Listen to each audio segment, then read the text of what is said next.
Hey, Peacenicks, Peaceaholics.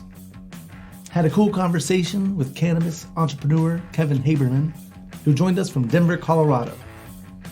I wasn't on top of my game this week, but I think it turned out really good considering.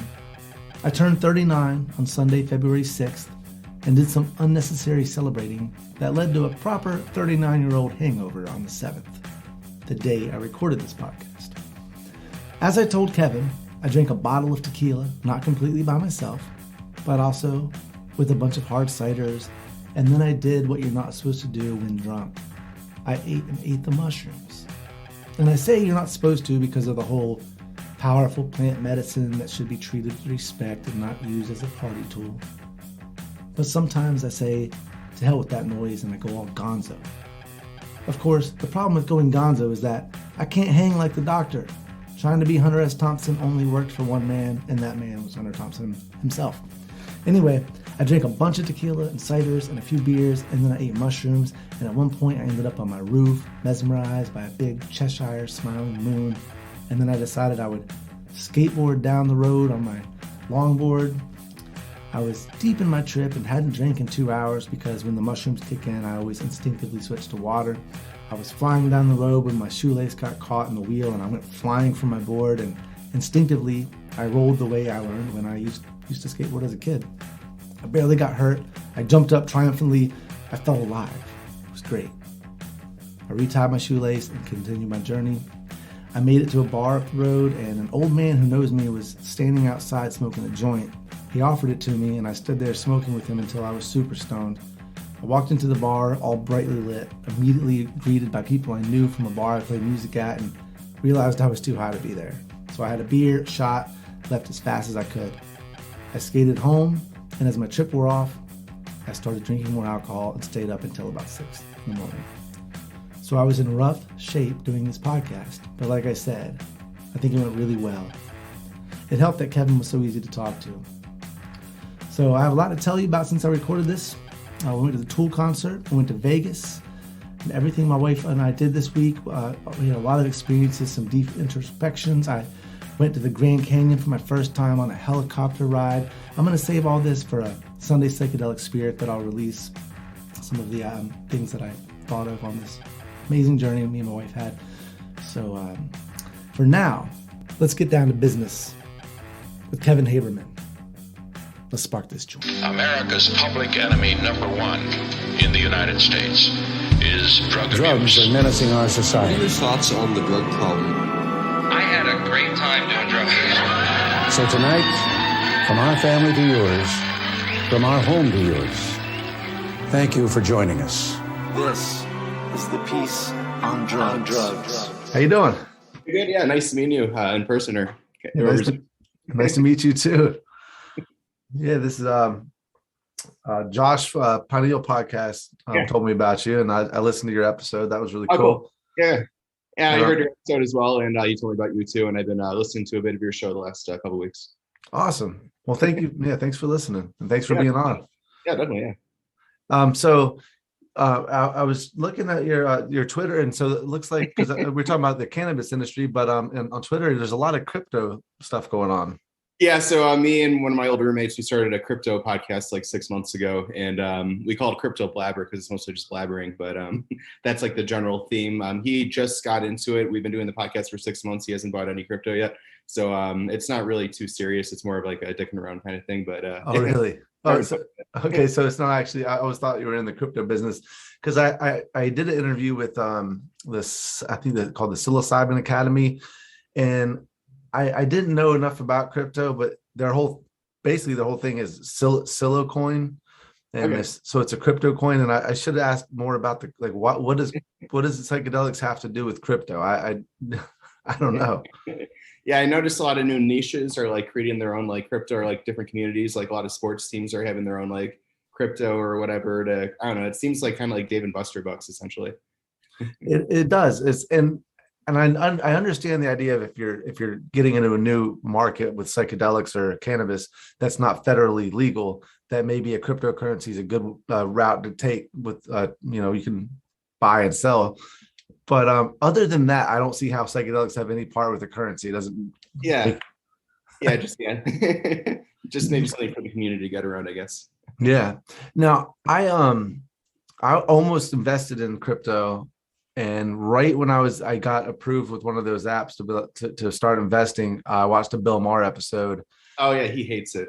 And again, my buddy who's like making money in crypto, or was at the time, he said don't believe the establishment. Of course, the establishment doesn't want you to do crypto because they want to control blah blah blah. But his whole thing was how it's going to destroy the environment, and it just, I had too many questions. I was like, I can't invest because. Do you know anything about that? Yeah, I find it kind of irritating when he talks about it because he only gives like a very narrow-minded sort of perspective about it.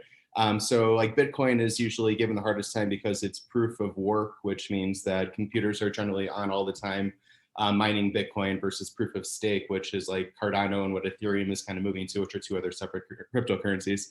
So once they move to proof of stake, the computers only turn on to validate transactions, which uses a significant amount of less energy. But currently it's using proof of work, which constantly uses the computers. And when China was involved with Bitcoin, they were using like a lot of like coal mining and things like that to generate power for the Bitcoin network. But now, since China has stopped being involved with Bitcoin, the other places around the world are using more renewable energy because it's in their best interest to have the lowest energy costs, which is through renewables. So it's kind of moving the direction of like evolving renewable technology to keep up with the Bitcoin demand. So it's kind of helping in that aspect. But they do use a lot of power. But when you compare it to other industries, like the actual banking industry, they use more power. So it's kind of like a stupid argument. And then I had Josh on to talk about it because of the biggest thing you can do as a person is to not eat meat if you really care about energy that much. That, and I've heard that so many times, and it makes more sense than anything else I've heard. The idea that Bitcoin, because in Bill Maher's episode, he said that cryptocurrency by itself could destroy the planet, it could accelerate climate change, and I was like, that just seems ridiculous. I had the questions, but I was like, I gotta research it more. But this doesn't make sense, like you said, because when I'm doing online banking, is that not the same thing? It's keeping it. It's got to be something similar.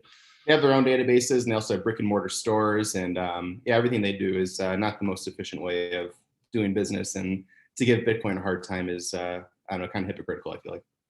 Gotcha, and that makes sense to me. And I do think that there's some pushback just from the establishment, who's like, that, the idea that currency doesn't have to be controlled by the government is scary for the establishment. It's the separation of state and currency is what the idea is with cryptocurrency. Which is actually a beautiful thing, especially because my whole thing's about the drug war, and the problem I have with everything going digital, and because as we lose our the currency that we have in our wallets, and it goes all to your card, then how do you have a drug market? How do you buy things that the government doesn't want you to own? And obviously people would say, well, you shouldn't be able to do that. Well, as long as there's a drug war, I'm going to disagree with that. If in the drug war, then we can talk about, all right, because obviously the trading of human beings, which is still a thing, like that's a problem. But honestly, I was talking about with someone, human trafficking really is funded by drug cartels. And if you legalize the drug trade, those little side businesses, side hustles, it's a lot easier to stop human trafficking once that money from drug goes away. So. Yeah. I think that was your recent episode with the guy who wrote the book about the mafia. And yes. Yeah, that's who I talked about it. Yeah, exactly. So, all right, so I wanted to talk to you about one thing that I found really fascinating when I was listening to you and Josh was the Hangout Festival, because I got arrested on the way to Bonnaroo, but they weren't like, they let you go. I was like, and then Josh was like, well, is that because you're white you got let go? And I was like, there's definitely some element to that. I mean, 100%. White people will still get off more than other people, but it's not just that, because I, as a white person, have been arrested multiple times.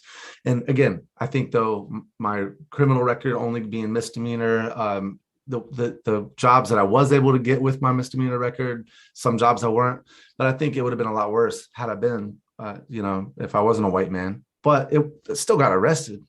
So to tell your story though, for my listeners.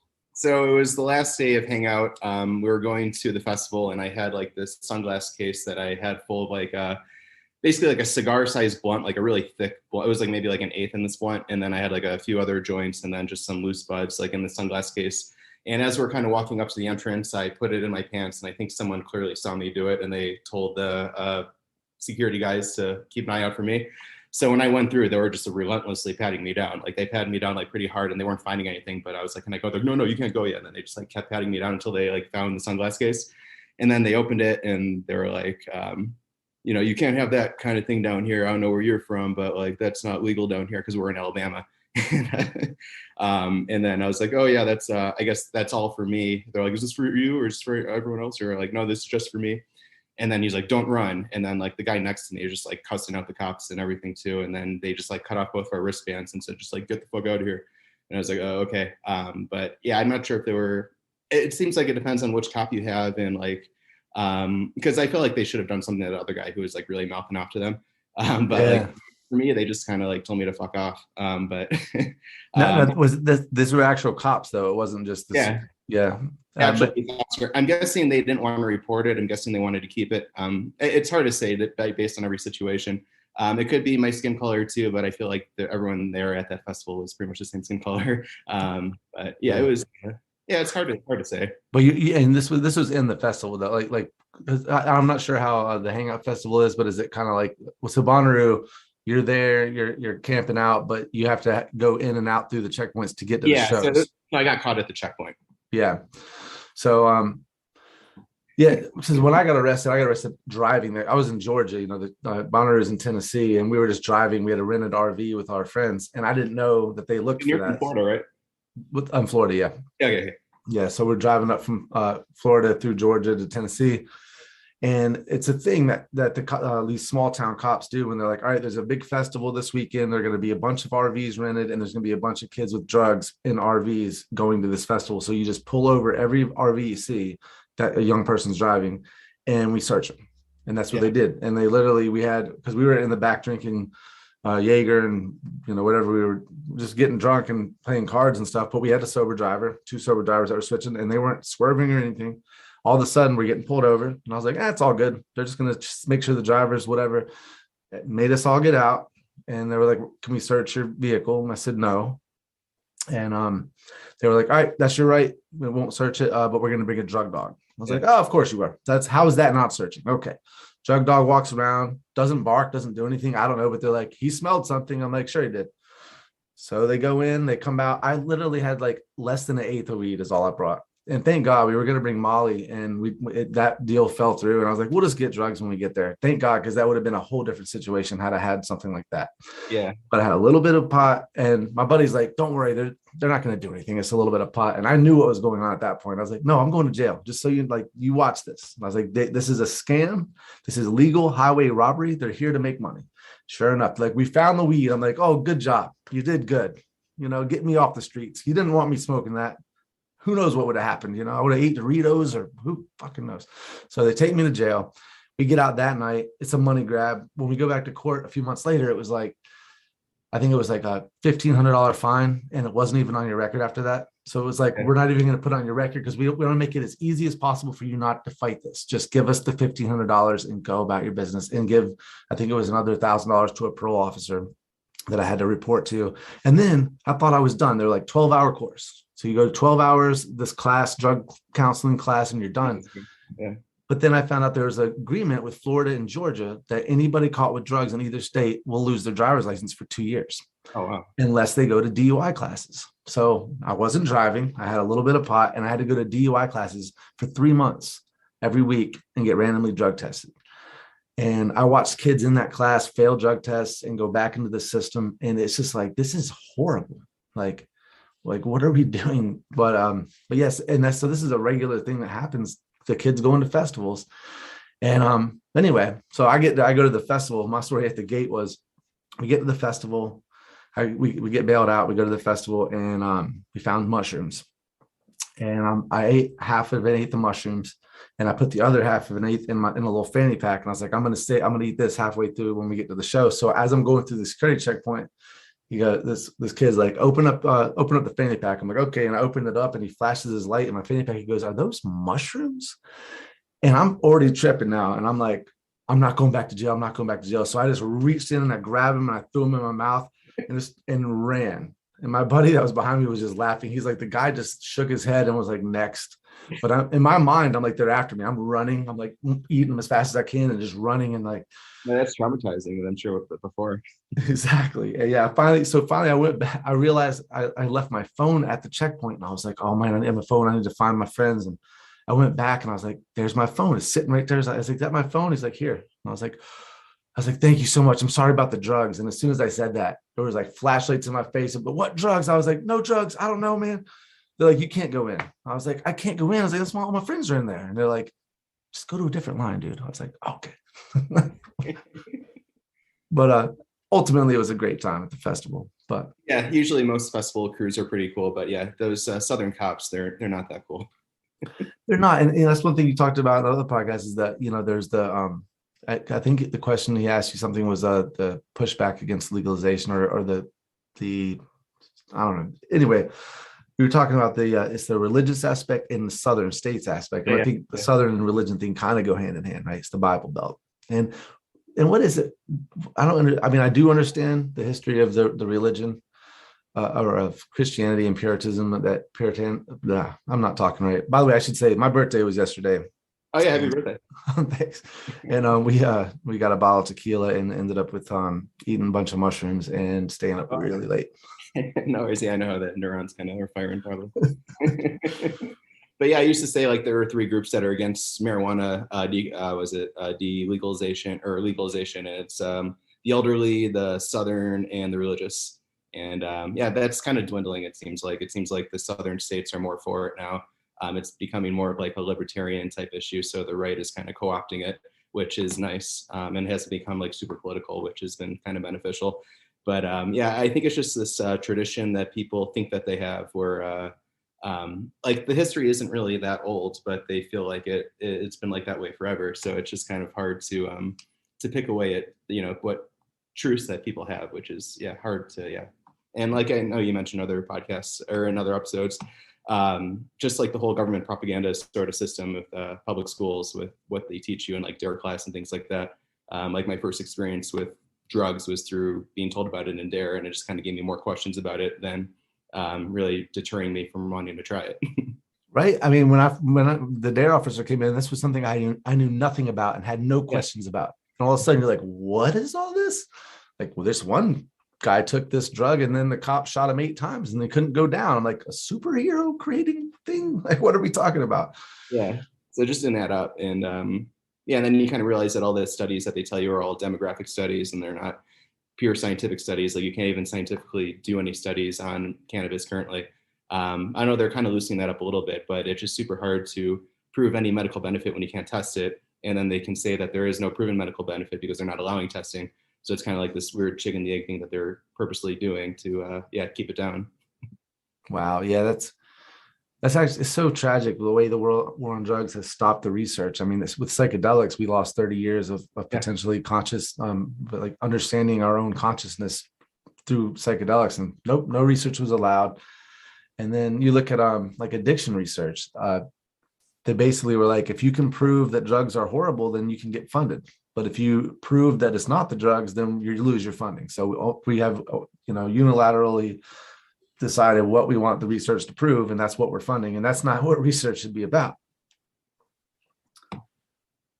But yeah, as far as the old, like you said, it was the old people. I think what we're seeing, which is one thing I really like, that cannabis will be a gateway drug. It'll be a gateway into changing people's mind about the war on drugs, because old people actually benefit more than most from cannabis. And I'm in Florida. I went and got to get my medical card, and like I was the youngest person there by far. I mean, there was all elderly that were there because they had real health issues that they heard from their friends could help, and all of them were getting their cards. And now they're all getting high, and they're like, "Oh, this is the stuff I've been mad about my whole life."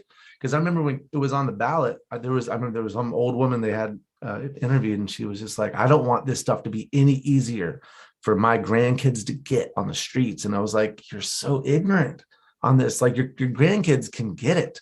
The problem is they might get arrested when they get it. That's the problem." Now a woman like that's probably getting high and going, "This is great. My grandkids should try it. Hey, you should try cannabis." Yeah, one thing I have a difficulty explaining to my grandma is that there's not a difference between like the actual medical marijuana from the recreational marijuana. It's the same stuff, but she still has it in her mind that like there are different products, or like they formulate the medical marijuana differently than the recreational marijuana.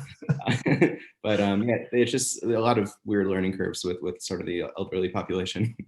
Yeah, definitely can see that. And you're right. It's, we view medicinal differently. And the problem I have with medicinal, because clearly it should be recreational, it's ridiculous. But all medicinal is a recreational for those who can afford it. Because you go to the doctor, it does not matter if you need it for anything. You go there and you go, I have anxiety, and they go, sure, whatever. So, and they literally walk me through which boxes to check, and we're like shaking our head up or down with yes to that one, no to that one. And you're like, all right. And they're like, all right, next. And you just move through. And what it becomes is, if you have money, you will not get arrested for cannabis. If you don't have money, you still will get arrested for cannabis. And I saw this. I met this kid who lived on one of the projects here. And there was a bar I played right near the projects. Some of those kids would come and hang out. And it was a black kid. And he was probably like 23 years old, and he just got a felony charge for a vape pen, because apparently the vapes are now felonies, but flower was only misdemeanors or something. But he was like, I'm facing a felony and possible prison time. And I was like, fuck. And if you had $200 to go to a doctor, you wouldn't face anything. That's absolutely, it's criminal. Yeah, there's a lot of weird gatekeeping things with the whole legal industry, from the patient standpoint, like you're mentioning, to like the operator standpoint. Like when I was getting, like I have a wholesale manufacturing where we make like hash oils and vape pens and all that stuff. But in order for me to get my license, I had to get like certified by the state, which basically means that I have a clean history and like all that fun stuff. But like if you had any sort of drug charge, you would kind of be disqualified because they want to keep like bad people out, which is essentially, minorities with drug charges. So it's just kind of weird how like they have these good intentions, but it is kind of screening people out and having this sort of racist, I guess, sort of effect too. That's actually really awful if you think about it, because the people that were actually hurt by the criminalization of cannabis, who have records, are now barred from profiting off of an industry. Initially, yeah. That's crazy. Now, and last I looked, I don't know if it's changed. I looked it up recently, but the last thing I saw was from, I think, 2020. But it said that people that have cannabis, criminal records from cannabis, they're trying to pass a bill to expunge their records, but it still hasn't passed. Yeah, I know they've been talking about it for a while, but it seems like it's like a common sense thing to do. But yeah, just keeping the thing on people's record just holds them back in every facet of life for something that really isn't that wrong, and a nonviolent too. It's so awful. I mean, I've been reading the new Jim Crow. I think I'm on like third time reading it, because I'm working on a special for, actually my next Smoking the Air episode is going to be a special about how the war on drugs is racist. And so I'm reading this book over and over, and every time I read it, I just get more angry. It's like, this is so awful. And it really is, the racist element is so, it's crazy, because before my podcast, if you said America is just as racist as it was 50 years ago, I would have said you're full of shit. I was like, this country's not racist at all anymore. I mean, people are, but the country's not. And then you start looking under the rug. You go, oh shit, racism's everywhere. We're a lot better at hiding it now. And the reason is people that are doing the racist things aren't actually racist, and they don't even realize that the system itself is designed in that way, right? Yeah.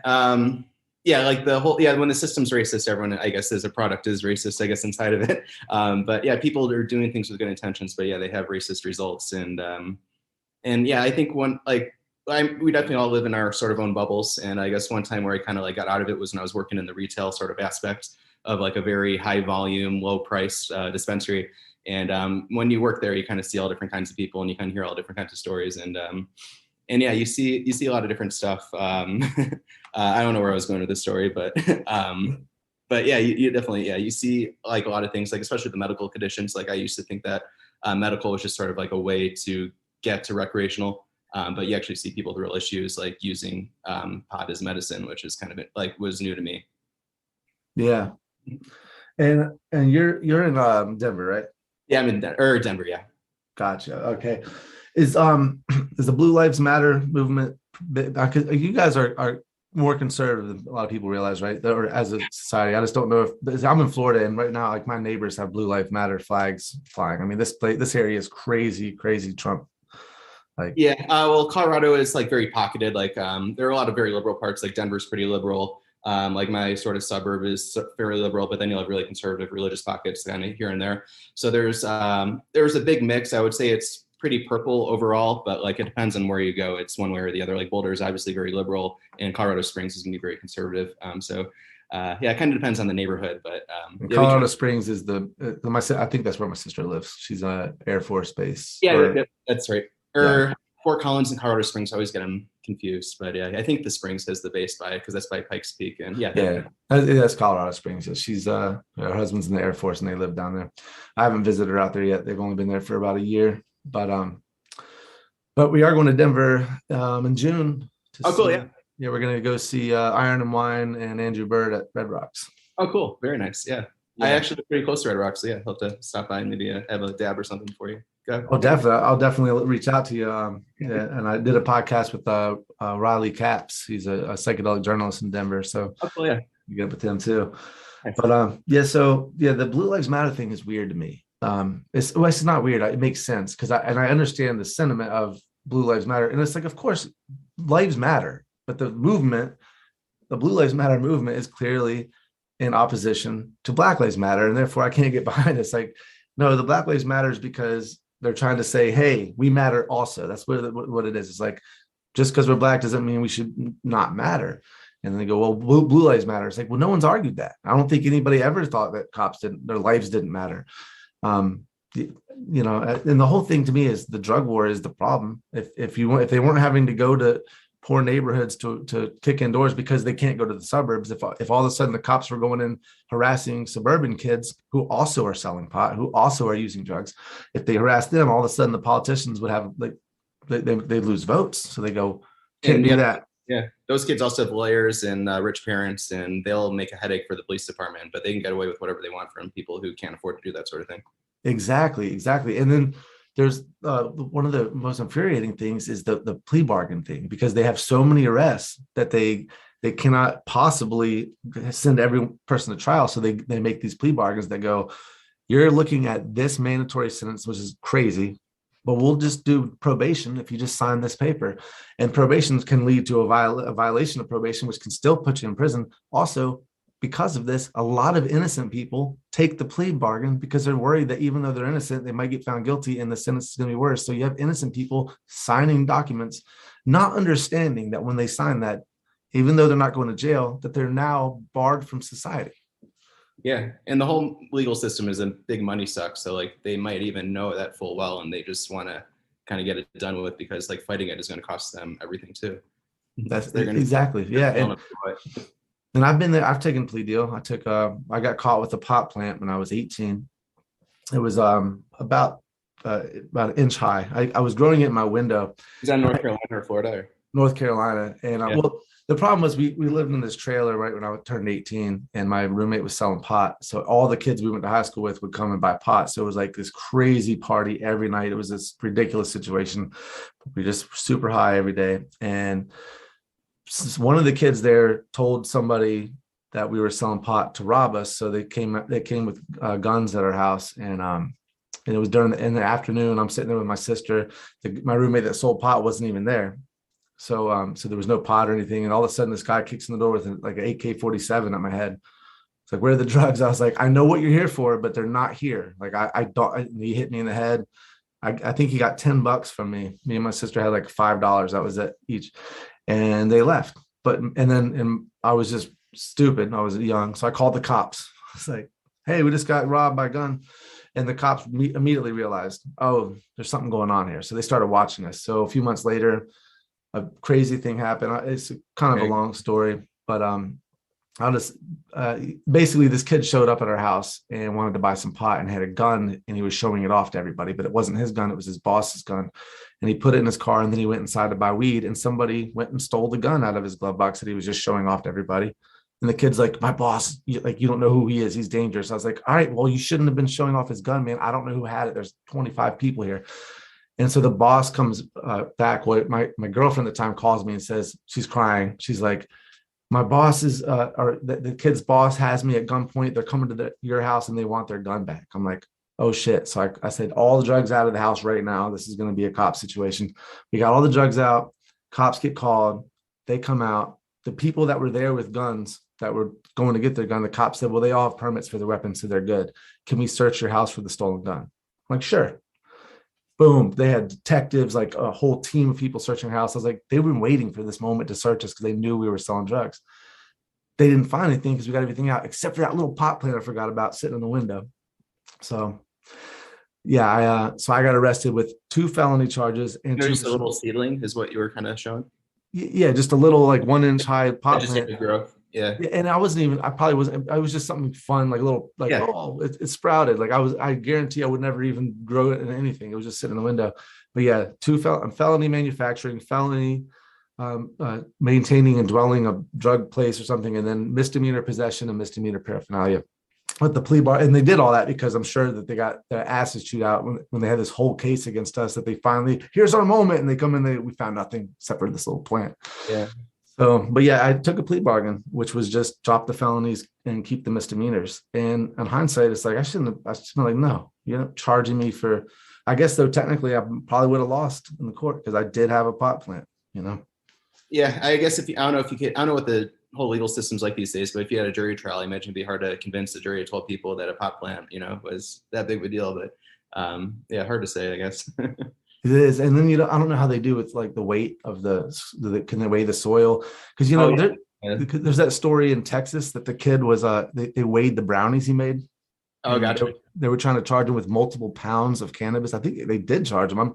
This was a few years ago, or probably 10 years ago, I read about that. But yeah, so whatever way they can try to get the charges up. It's crazy how far things have come, because I remember there was that guy in Canada who was sending seeds to the US and he was like public enemy #1. And now it's like not a big deal. And like Tommy Chong was like put in jail for selling a bong online. And and now people are selling CBDs across state lines, and it's not like a big deal at all. No, and CBD bud has been decriminalized federally? Yeah, so that is fully legal. I think Mitch McConnell is behind that because they do a lot of stuff in Kentucky with CBD.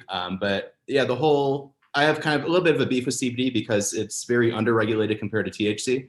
So like us with a THC company, we have to go through all this crazy like regulation, arguably over-regulation, because when they first legalized it, it had to have a lot of conditions for it to be legal.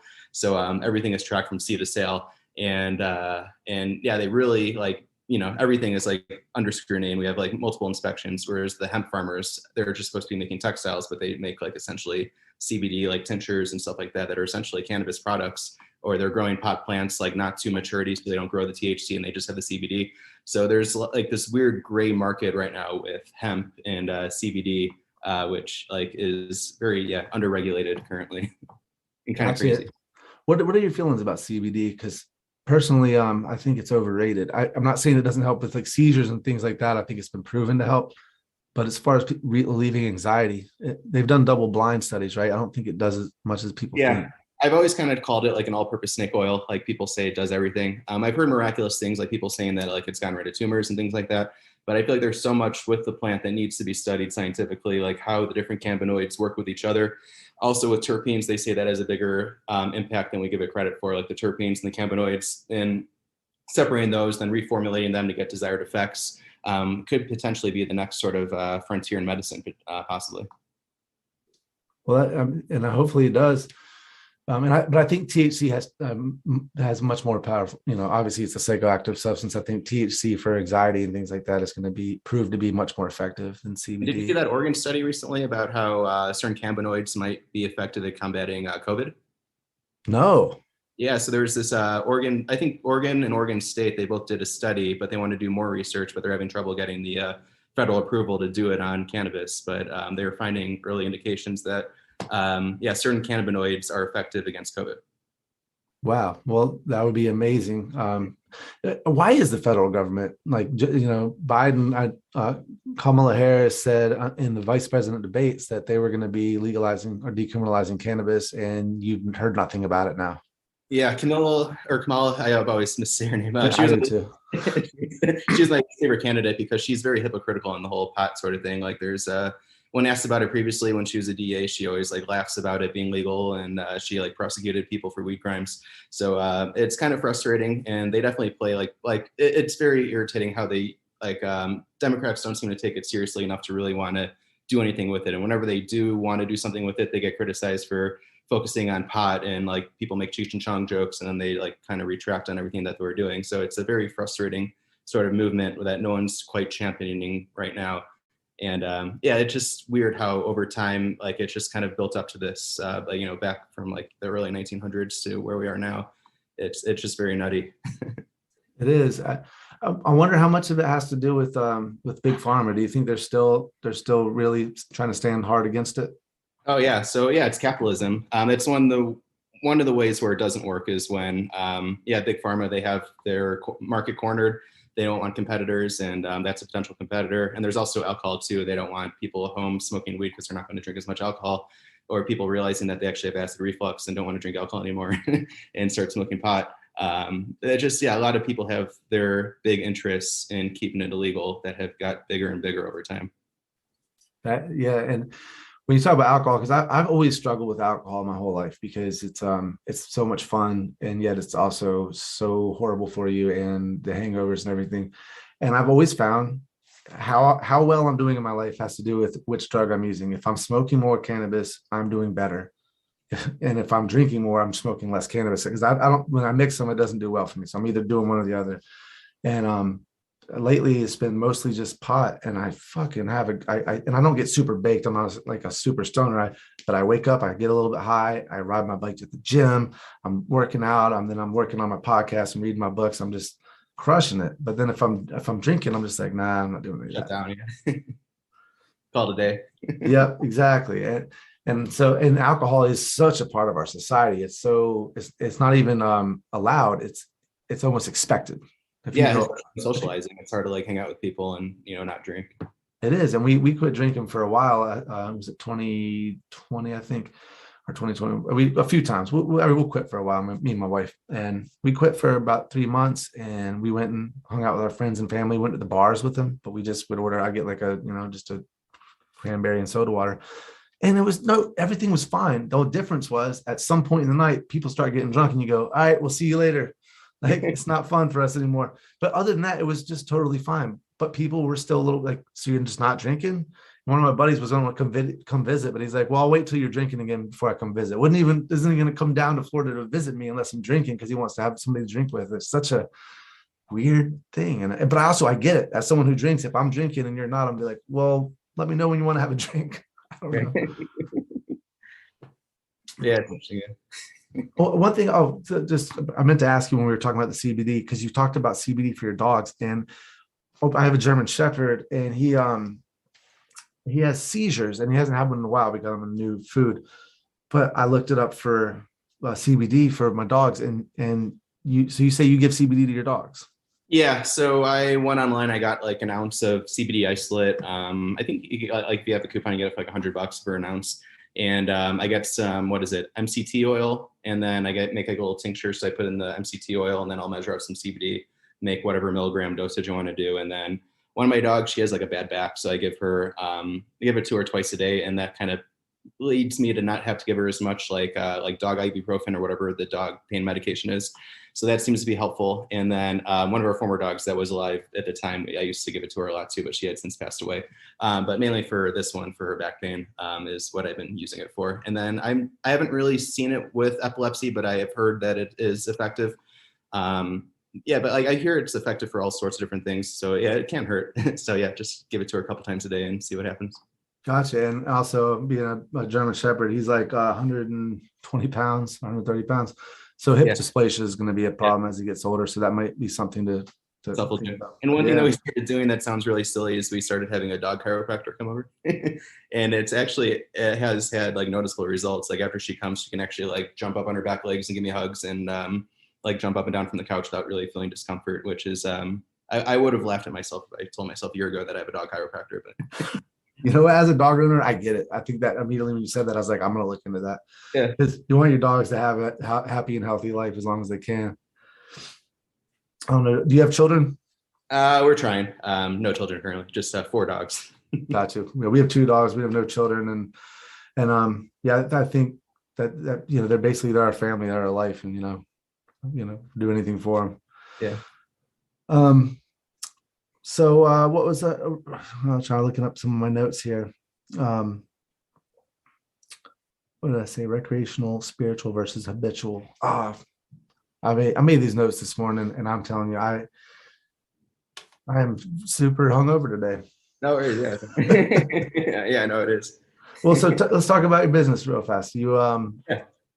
So you sell stuff. Oh, you have to be in Denver, I imagine. You can't sell stuff online right now. Yeah, so it all has to be in state. I guess generally speaking, I started. So like after college, when I got my undergrad, it was like right when the recession hit, or it was 2009. So it was like a year into the recession. So nobody was hiring. So I like found basically like a job where we were sending out foreclosure letters, and did that for like a year and a half. And then they shut down because the mortgage crisis was kind of rebounding. And then I found that was a good time to go back to grad school. So I got my MBA. And then when I was finishing that up, I really was interested in the whole pod industry because I was growing pod at home. Always been kind of really passionate about it.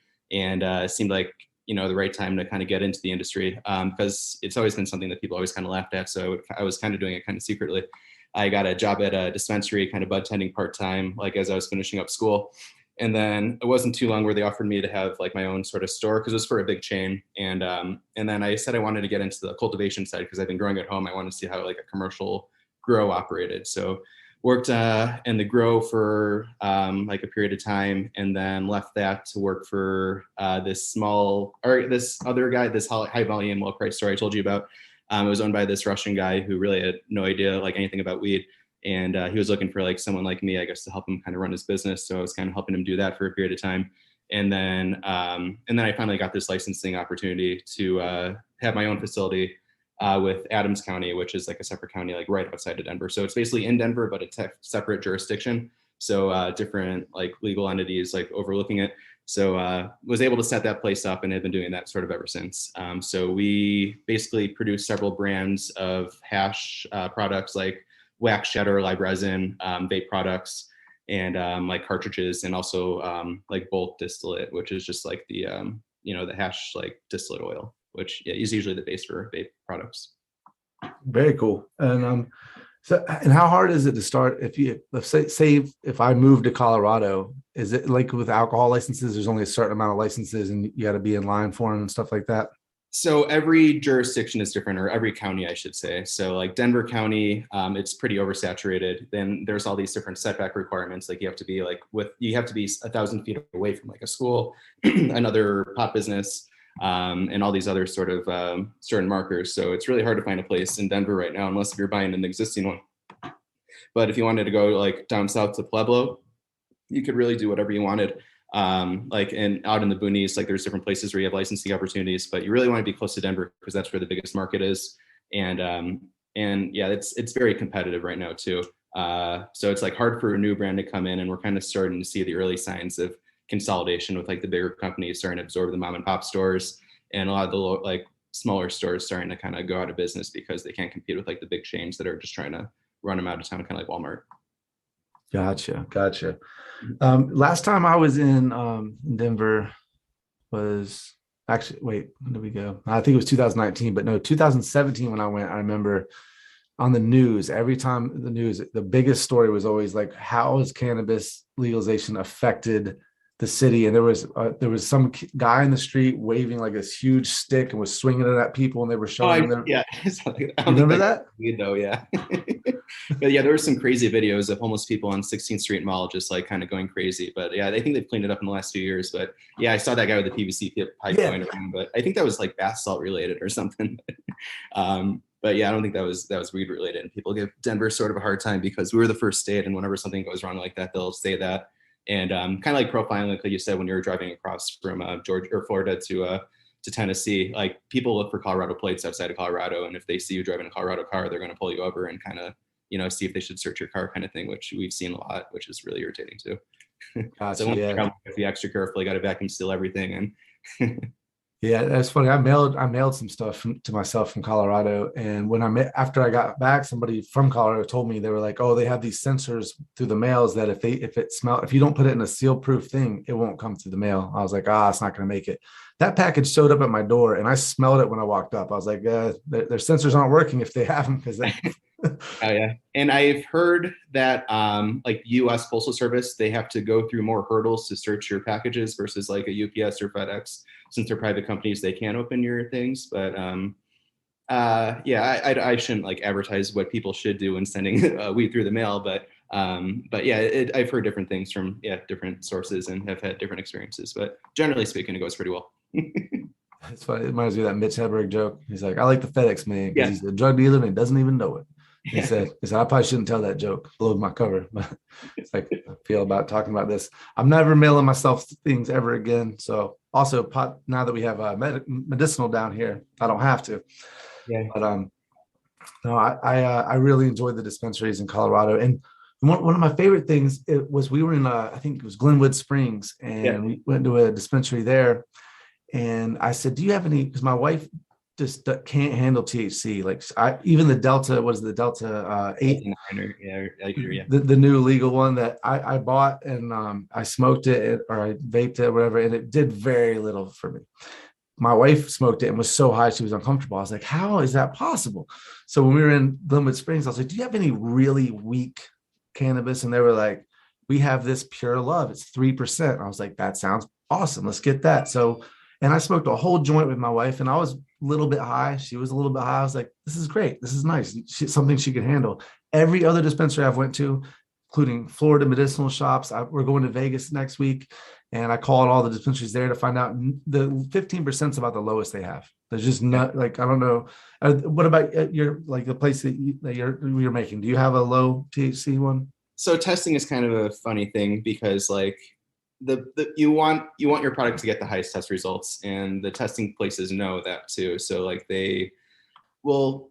So it's kind of a hard indicator because like certain testing, like you can send your same product to different places and get different results. It's just like how consistent your results are versus their previous results. So like a lot of times those numbers are a little, I wouldn't go by the numbers just based off of like the economics of the testing places getting business by having high test results is kind of funny. But but I would say, there is, everything's required to be tested, but it is, I wouldn't hold too much weight to it.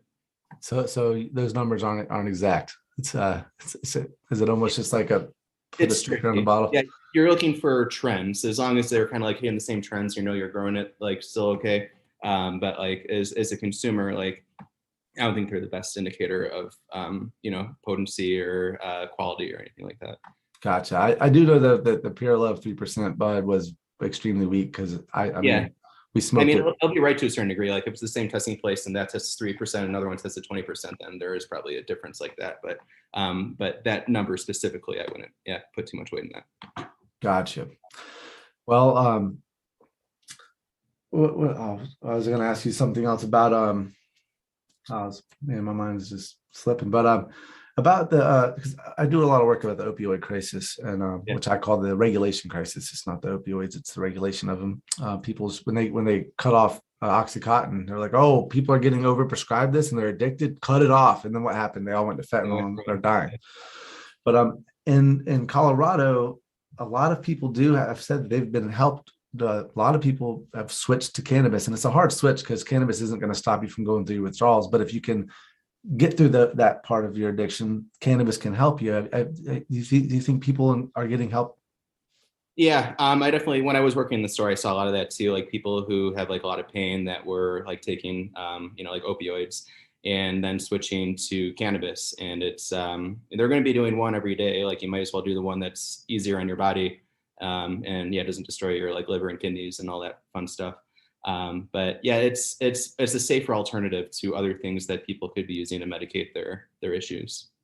Gotcha. But now if opioids were legal, and again, I have really, different feelings, but as I talked to this author, David Poses, and he basically wants heroin to be legal. He's like, I should be able to go to a store the way if you can buy enough liquor to kill you, why can't I get heroin? And it's 100% a valid argument. I think that though, when we went after prohibition, I think we went the wrong direction with alcohol. I think it should have not been as much of a for profit, try to sell as much as you can situation, and more of like it's available for adults in the store, something like that.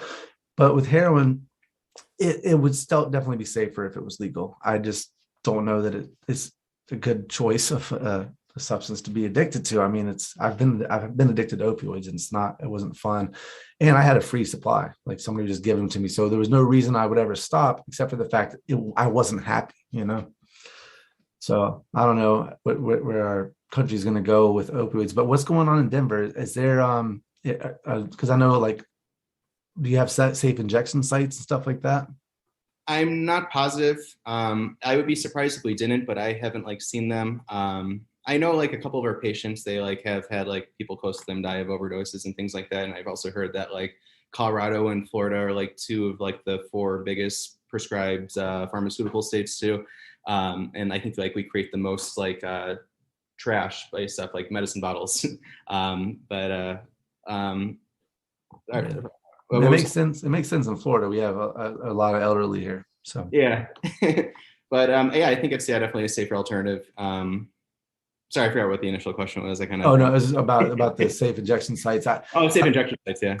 Because Florida doesn't have them, and it becomes a problem. People don't want to. They say then you're allowing people to do drugs. It's like, yeah.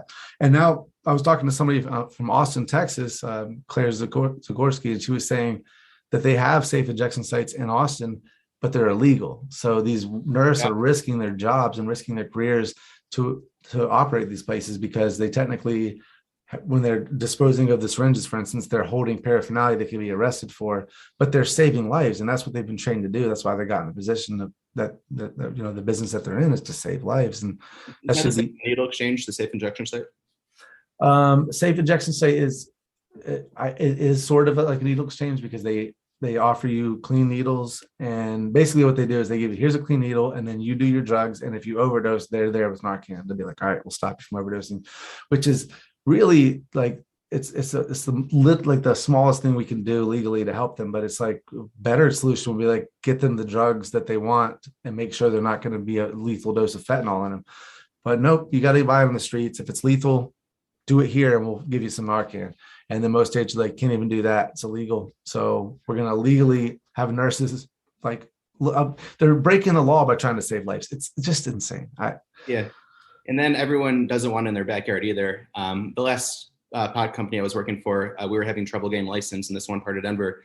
And there was like a local community giving him a hard time. So he was like threatening to make it a needle exchange site just to kind of like make him want to approve the dispensary to not have the needle people there. And it's just crazy how like people react to that. And yeah, how everyone wants to help. Like everyone like is like kind of liberals want, or generally people want to like help with everything, but they don't want it like in their community, which is kind of irritating. Yeah. And that's been a big problem with all kinds of things, but with the war on drugs, I mean, it comes down to the way they've been propagandized, right? Like everybody's been fed so much misinformation. And a lot of it's just through their television programming. They've seen shows, they've seen Law and Order. They know how drug dealers work. It's like, no, you don't understand that at all. You don't understand that people are suffering, that people are not criminals because they're doing drugs, that people are not going to, if people had legal access to drugs, they wouldn't be breaking into cars and stealing things because the cost of drugs go up. I think it was like 1,000% once they go to the black market. And this was all predicted before the war on drugs. When Harry Anslinger outlawed the substances, the doctors go, if you do this, the market's going to move to the black market. The cost is going to go up. People are not going to be able to afford their addictions, and it's going to destroy their lives. Doesn't matter. We need people off drugs. They outlawed, and everything the doctor said would happen happened immediately. And now we have mafia, cartels, gangs, all they're profiting. And then you have the DEA, which is basically they need the drug war for them to exist. Yeah. And they need drugs not to be solved. They need it to keep being on the streets. So people just would just step back and just look at what we're doing and go, oh, we fucked up. This is horrible. Let's stop doing this. And that's also kind of circling back to cryptocurrency, kind of an argument for it too. Like if everyone's using crypto, no one has cash on site and no one's robbing people for their money. It would just really be for the drugs, I guess. But yeah, that's just another way to kind of take the violence out of the system. I could see that. And I need to look into some crypto. I've like I say, the environmental thing bothered me, but then the more I thought there's also cryptos you can get into that are perfectly fine for the environment. Like check out Cardano, ADA, like they're all proof of stake, and yeah, people are really bullish on them too. And they basically, the founder of that coin helped found Ethereum, if you know Ethereum at all, and he made a new coin that he wanted to do like if they had knew everything they know and then to kind of make it for this one. So they started off as proof of stake rather than starting a proof of work and then try to convert later to proof of stake. So it seems like it's got a good sort of system in place, and it uses hardly any energy, and the fees are pretty low too. That's awesome. And yeah, and I agree with you. I think that I was just I got scared by the establishment telling me it's the environment, and you go, oh, the environment. I did 5 years ago too. Like I was thinking, like if I bought Bitcoin instead of starting this weed business, I would have so much more money. There was definitely a time. One of my friends said he had $10 in Bitcoin years ago when it was nothing. And then one day he's like, this is stupid. He took his $10 out. He's like, I would have been worth $100 million. He's like, every day I think about that. Did I need that $10 back? Yeah, right. Yeah. Man. Well, I thank you so much for doing the podcast. I've enjoyed talking with you, and I'll be in Denver in June, so I'm definitely going to reach out to you then. Thanks for having me. And one thing that I really like hearing about your podcast is like prison and jail stories. Like I always find those like really fascinating. It's just like this whole like its own ecosystem where like there's like their own sort of political structures and like the whole currency thing with the mackerel and the bag and things like that. I think that's all just really fascinating, and I always love hearing those stories. Yeah, and I'm glad you pointed that out because I need to reach out to more people, because to tell the whole story, it's one thing to get people that are in the business of cannabis or in the business of addiction, but people that have been hurt by the system also, that's a huge part of the story that I need to get more into. Yeah. And especially like I haven't really been affected by that part. So it's kind of like interesting seeing the other side. And because I've been profiting off of the drug war, because like it being illegal has caused me to be in business. Because if like it wasn't in this weird gray market, like it would be like big pharmaceutical companies or big alcohol companies dominating the space, and not like everyday people like me. Well, that's I guess a really good side of it. Something to think about. I like that. Awesome, man. Well, yeah, and thank you so much for being on the podcast. This has been great. Well, yeah, and I'm gonna reach out to you in June for sure. Cool, sounds good. All right, talk to you later. Thanks. All right, peace, Nicks. If you enjoy what we're doing, go on Apple Podcasts, give us a 5-star rating. Follow us on Twitter, Instagram at the Peace on Drugs Podcast. Go to www.thepeaceondrugs.com/subscribe to subscribe to our newsletter. It was so much fun talking to Kevin. Tune in next week. Thank you so much for listening and be a part of this with me. Peace out. What you get when you align yourself with the Phobia jet set. Bad head, bad high, moves hard, bucket in mind. So on, sending love beast to cocaine and slime. And watching the sunrise, watching it all, the Sunset Boulevard. Are you my doctor?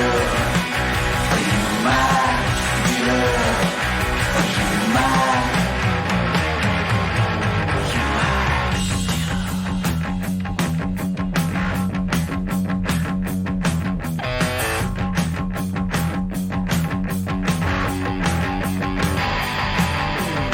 You pay for what you get.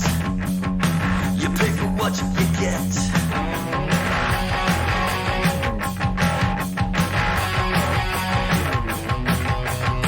You pay for what you get when you align yourself with the Phobia jet set. Bad head, bad high, moves hard, bucket in mind. So there, sending in a breeze, and by the grace of God, I'll see the sunrise. I'll see the sunrise. Are you my doctor? Are you my dealer? Are you my doctor? Are you my dealer? Are you my doctor? Are you my dealer?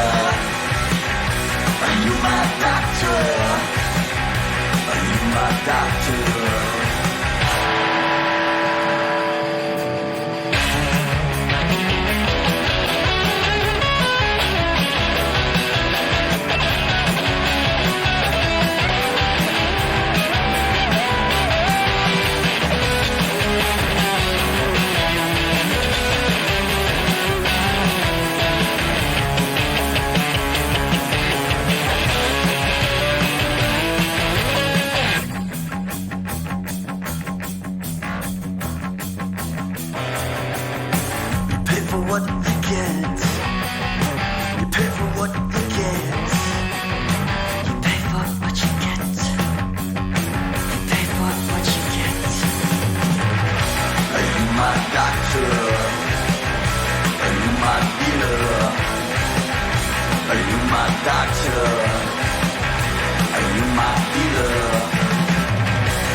Healer.